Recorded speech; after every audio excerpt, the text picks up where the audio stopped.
Donald Trump মধ্যপ্রাচ্যকে নিয়ে ভুল হিসেব করছেন, এমন মন্তব্য করেছেন তুরস্কের প্রেসিডেন্ট রিসেপ তাইয়েপ এরদোয়ান। যুক্তরাষ্ট্রের নবনির্বাচিত ট্রাম্প প্রশাসনকে সতর্ক করে তিনি বলেন, ইহুদিবাদী মিথ্যাচারে কান দিলে সংঘাতই কেবল বাড়বে। এর থেকে পরিত্রাণের পথ খুঁজতে ট্রাম্পকে নমনীয় হওয়ার আহ্বান জানান তিনি।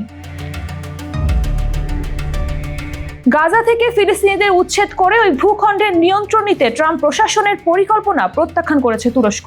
এ সময় গাজায় ইসরায়েলের হামলা ও পূর্ণমাত্রায় স্থল অভিযানকে গণহত্যা বলেও অভিহিত করেন এরদোয়ান। একই সঙ্গে তিনি ইসরায়েলের বিরুদ্ধে আন্তর্জাতিক ব্যবস্থা গ্রহণেরও আহ্বান জানান।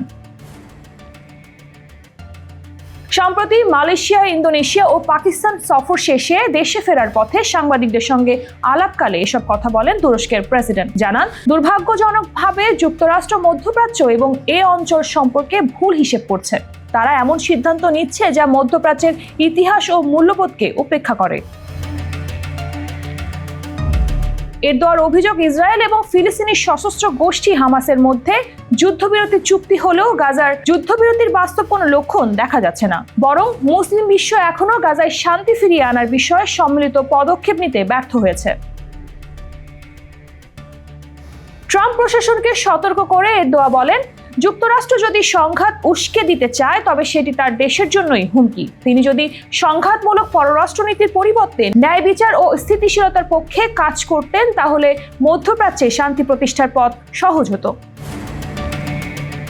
প্রেসিডেন্ট এরদোয়ান আশা, গাজা দখলের পরিকল্পনা থেকে সরে এসে ট্রাম্প তার নির্বাচনী প্রতিশ্রুতি বাস্তবায়ন করে শান্তির পথে এগিয়ে যাবেন। মধ্যপ্রাচ্যে সেনা মোতায়েন করে তিনি নতুন কোনো সংঘাত সৃষ্টি করবেন না বলেও প্রত্যাশা করেন এরদোয়ান।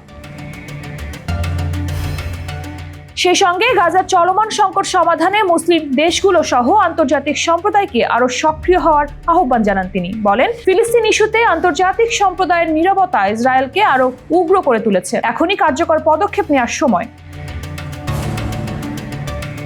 তুরস্ক এর আগেও ফিলিস্তিন ইস্যুতে জোরালো অবস্থান নিয়েছে। দেশটির আন্তর্জাতিক মঞ্চে ইসরায়েলের বিরুদ্ধে কঠোর বক্তব্য দিয়ে আসছে এবং ফিলিস্তিনি জনগণের পাশে থাকার প্রতিশ্রুতি পুনর্ব্যক্ত করেছে।